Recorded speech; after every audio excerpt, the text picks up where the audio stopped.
एक सिस्टम दे रखा है, आप देख सकते हैं यहाँ पर 3 इक्वेशंस हैं और यहाँ पर पूछा गया है कि k के किस वैल्यू के लिए इस सिस्टम का इनफाइनाइट नंबर ऑफ सॉल्यूशन होंगे। तो यहाँ पर k के 4 सजेस्टेड वैल्यू आपको ऑप्शंस में दे रखी है। तो सबसे पहले सिस्टम का सॉल्यूशन होगा या नहीं होगा, इसको हम चेक कैसे करते हैं, क्योंकि यहाँ पर एक ये नॉन होमोजीनियस सिस्टम है। सबसे पहले हम ऑगमेंटेड मैट्रिक्स लिख लेंगे। अगर मैं रो वाइज लिखता हूँ ऑगमेंटेड मैट्रिक्स को 1 1 1 और लास्ट एलिमेंट 3, फिर सेकेंड रो 1 -1 -1 4 और लास्ट रो होगी 1 -5 k और 6। अब मैं इस मैट्रिक्स पर एलिमेंट्री रो ऑपरेशन लगा दूंगा। यहाँ पर आप देख सकते हैं इस मैट्रिक्स को लास्ट कॉलम को छोड़कर जो मैट्रिक्स होती है उसको कोफिशिएंट मैट्रिक्स बोलते हैं, और ये कांस्टेंट मैट्रिक्स अगर हम उसमें ऐड कर देते हैं तो ये ऑगमेंटेड मैट्रिक्स हो जाए। कंडीशन है कि रैंक ऑफ ए यानी कि कोफिशिएंट मैट्रिक्स सेम होनी चाहिए रैंक ऑफ ऑगमेंटेड मैट्रिक्स, जिसको मैं ए डॉट बी से लिखता हूँ। यहाँ पर सॉल्यूशन यानी कि कंसिस्टेंट होने के लिए कंडीशन है, लेकिन अगर इनफाइनाइट मैनी सॉल्यूशन है तो इसकी जो रैंक है वो आपकी लेस होनी चाहिए नंबर ऑफ वेरिएबल से, यानी कि यहाँ पर वेरिएबल 3 है, इससे कम होनी चाहिए। कम होना चाहिए यानी कि आप समझ सकते हैं कि एक हमें 0 रो इसमें मिलेगी।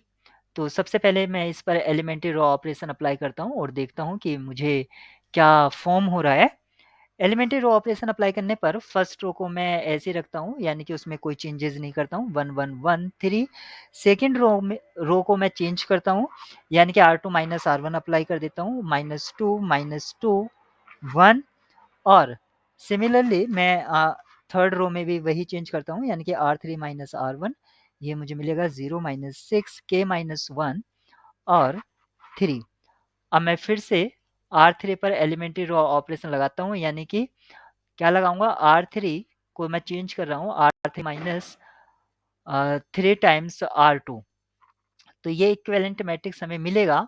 First row same 1 1 1 3, second row भी सेम 2 2 -2 1, और जो थर्ड रो है वो मुझे मिलेगी 0 0 0 0 k +5 और लास्ट रो भी लास्ट रो का लास्ट एलिमेंट 0।